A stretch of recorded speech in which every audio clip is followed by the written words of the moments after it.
ডক্টৰে কৈছে যে তাই কিডনি প্ৰব্লেম হৈছে, হাৰ্টৰ প্ৰব্লেম হৈছে, এনেকৈ বুলি কৈছে। এতিয়া ইমানখিনি আমাৰ ঘৰত টকা পইচা নাই এইখিনি এয়া চিকিৎসা কৰিবলৈ, সেইকাৰণে মানে এতিয়া কোনোবা পাৰে যদি সহায় কৰে।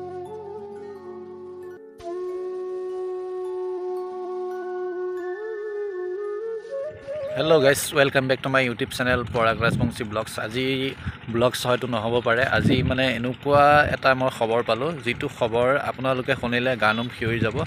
বৰ্তমান মই আহি আছোঁ, এইফালে গৈ আছোঁ, যিহেতু এইফালে আছে গাঁও সজোৱা বুলি কয়, গাঁও সজোৱাৰ ফালে গৈ আছোঁ। আৰু আপোনালোকৰ গাঁও সজোৱাৰ পৰা এটা নতুন ভিডিঅ', এজনী কণমানি, আৰু কণমানিজনী বয়স হয়তো 13-14 বছৰ কিবা এটা হ'ব। আৰু তেওঁ কি হৈ আছে গোটেইখিনি সম্পূৰ্ণকৈ আপোনালোকক দেখাই আছে।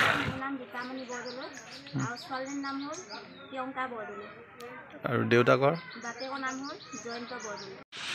মই গাঁও সজোৱাৰ পৰা কৈছোঁ, বৰদোৱা, মৰিগাঁও জিলা। ছোৱালীজনী কমেও 2 বছৰে হ'ল বেমাৰত পৰি থকা, ৰাতিও শুব নাপাওঁ, ৰাতিপুৱাও লোকৰ ঘৰতে গোলাপ চাব কৰিব লাগে। কিন্তু কি হ'ব, ছোৱালীজনীৰ কাৰণে বহুতখিনিয়ে ভুগিছোঁ। এতিয়া কি কিমান হেৰিয়ত গৈছোঁ, চিভিলত কিমানখিনি জেগাত ঘূৰিছোঁ, 4-5বাৰকৈ গৈছোঁ। টকা পইচা নিম হয়, কিন্তু কামত নিদিয়ে। বহুতখিনিয়ে কৈছোঁ, কালিও গৈছোঁ। বৰ্তমান গৈ পেলাই সেই পইচা দুখতে গুচি আহিছোঁ। পইচা কমিলে, 2টাহে কৰিব পাৰিলোঁ, আৰু আল্ট্ৰাচাউণ্ডটো কৰিব থাকিলে। এতিয়া আজি মাতিছিলে, আজি পইচা অভাৱতে যাব নোৱাৰিলোঁ। আজিও সেই কাইলৈ শিৱৰাত্ৰি লোকৰ ঘৰত কাম কৰিব গৈছোঁ ছোৱালীজনীৰ কাৰণে। শৰাই এখন দিম বুলি আগুৱাই থৈছোঁ, কিন্তু এতিয়া 2টামান বস্তু আনিলোঁ আৰু আনিব আছোঁহে। ছোৱালীজনী আগতেও হৈছিলে ভৰি বিষ, কিন্তু ভৰি বিষৰ পৰা অলপ থামিছিলেহে, আকৌ এইবিলাক দুনাই আকৌ পৰিলে। এতিয়া বৰ্তমান আপোনালোকৰ ছোৱালীজনী হৈ আছে কি? বেমাৰটো কি? বেমাৰটো কথাটো ক'ব, কি বেমাৰ? কিন্তু এতিয়া বৰ্তমান ছোৱালী ভালেই পোৱা নাই।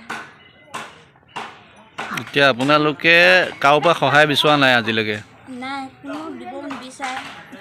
আপোনালোকৰ ওচৰ চুবুৰীয়া থাকিলেও কোনো এটকা দি সহায় সুযোগ নকৰে। এতিয়া অসম চৰকাৰক অসম চৰকাৰলৈ মই আহ্বান কৰিছোঁ এতিয়া যে মোৰ ছোৱালীজনীক সহায় সহযোগিতা দিয়ে অসম চৰকাৰৰ পৰা। ছোৱালীজনী ক'ত নিছিলে? ছোৱালীজনী ভোগেশ্বৰী নিছিলে বোলে মাকে। মই ইমান নাজানো, কাৰণ মই এঘৰ জীয়াৰীহে। মই পৰহিহে আহিছোঁ ঘৰলৈ। আকৌ এনেকৈ মই আহি থাকোঁ মাজে মাজে, তেতিয়াহে মই গম পাওঁ তাই গ'লো নিছে। তাৰপিছত মাকে আমাৰ ঘৰৰ সন্মুখতে গাড়ী এখন ৰখাব, ৰখাই পেলাই কয় মই অমুকলৈ তাত হস্পিটেললৈ লৈ যাওঁ। কোন হস্পিটেললৈ নিয়ে মই নাজানো। এই কিবা এটা দে বুলি কয়, ড্ৰাইভাৰটোকে দিলোঁ, বেজী এটাকে দামকে দিলোঁ, চিলাইন এটা দামেই দিলোঁ। কিন্তু কোন হস্পিটেল দিছে মই ইফালে ঘৰটো দেখিছে নহয়, পিছফালে ঘৰটো মানে আগৰ উন্নয়নৰ ঘৰ এটা আছিলে, সেইটো ঘৰ ইটাখিনি ভাঙি চিঙি মানে তাৰ বেচিছে, বেচি পেলাই 4,000মান টকা পাইছে। সেইটো নি পেলাই ছোৱালীজনী চিকিৎসা কৰিছে। আৰু মাক বাপেকৰতো বাকী মানে এনেকুৱা ইনকমৰ পথ নাই, দিন হাজিৰা কৰে, মাকেও যায় কামলৈ, আকৌ বাপেকেও যায়। সেইকেইটা টকানো কি কৰিব পাৰিব, হয়নে নহয়? সেইকাৰণে ঘৰটোকে ভাঙি পেলাই তাক লৈ গৈছে। পৰহিনা চিটিকি লৈ গৈছে ন, কালি লৈ গৈছে। এতিয়া ডক্টৰে কৈছে যে তাই কিডনি প্ৰব্লেম হৈছে, হাৰ্টৰ প্ৰব্লেম হৈছে, এনেকৈ বুলি কৈছে। এতিয়া ইমানখিনি আমাৰ ঘৰত টকা পইচা নাই এইখিনি চিকিৎসা কৰিবলৈ, সেইকাৰণে মানে এতিয়া কোনোবা পাৰে যদি সহায় কৰক। মুখ্যমন্ত্ৰীৰ ওচৰলৈ যায় যদি ভিডিঅ'টো তেখেতেও চাওক, আৰু স্বাস্থ্যমন্ত্ৰীয়েও চাওক। আমাৰ ছোৱালীজনী কিমান ধুনীয়া হাঁহি খেলি থকা ছোৱালীজনী। মই ভিডিঅ' এটা দিছিলোঁ এনেকুৱা, তাৰপিছত মানুহে বহুত চাইছে, তাৰপিছত তাক সহায় কৰিম বুলিও কৈছে, কিন্তু কয়হে, কমেণ্টত লিখেহে যে সহায় কৰিম, কোনো নকৰে। আৰু সেয়াই এইখিনিয়ে বেমাৰ হৈছে তাৰ। আজি 2 বছৰ। আপোনালোকৰ বেংক পাছবুক আছেনে নাই? বেংক পাছবুক এতিয়া মাকৰ হৈ আছে। মাকৰ আছে।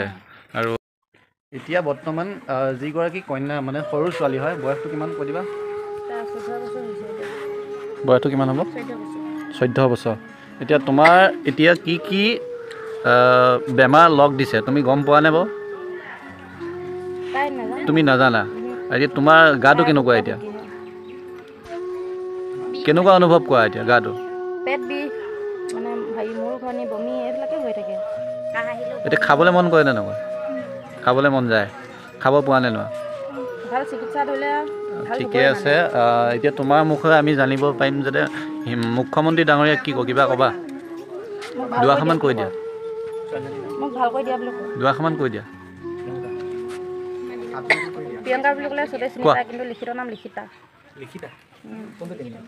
প্ৰিয়ংকা বুলি ক'লে চবেই চিনি পায়, ক'বলৈ নাজানে। বৰ্তমান ছোৱালীজনীয়ে একো ক'ব নোৱাৰে, আৰু তাই অসুস্থ যিহেতু, আৰু লগতে আছোঁ যে এই কণমানিজনীক সহায় কৰক। আৰু কোনোবা যদি আৰু তেনেকুৱা সহায় কৰিব লগা আগবাঢ়ি আহে সহায় কৰিব বুলি আশা ৰাখিলোঁ। আৰু এইফালে এয়া মাক হয় আৰু মাকে মাননীয় মুখ্যমন্ত্ৰী ছাৰ মোৰ ছোৱালীজনীক যাতে চাব সহায় সহযোগিতা কৰিব। এতিয়া মই ঘৰৰ পৰিৱেশটো দেখাই দিছোঁ। এইটোৱে ঘৰ আৰু এইফালে কৈছে যিহেতু ভিডিঅ'টোত সম্পূৰ্ণখিনি ইটা ভাঙি পেলাই বেছি ছোৱালীজনী ট্ৰিটমেণ্ট কৰিছে। এইটো ঘৰ চাওক।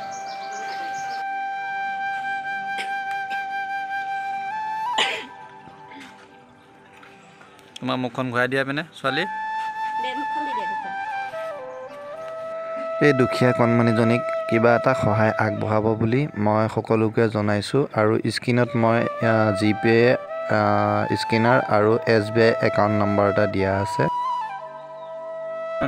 যিগৰাকী কণমানি আপোনালোকৰ মাজত আগবঢ়াই দেখাই দিলোঁ, তেখেতক অকণমান সহায় কৰিব বুলি আশা ৰাখিছোঁ। যিহেতু বহুত দুখীয়া ঘৰৰ ছোৱালী হয় আৰু ঘৰটো মই আপোনালোকক দেখাইছোঁৱে ভাঙা চিঙা আৰু ইটা বেচি পেলাই তেওঁলোকে ট্ৰিটমেণ্টৰ খৰচ উলিয়াইছে। আৰু দিন হাজিৰা কৰা মানুহ যিহেতু সকলোকে আহ্বান কৰিছোঁ যাতে অকণমান সহায় কৰিব বুলি আশা ৰাখিছোঁ।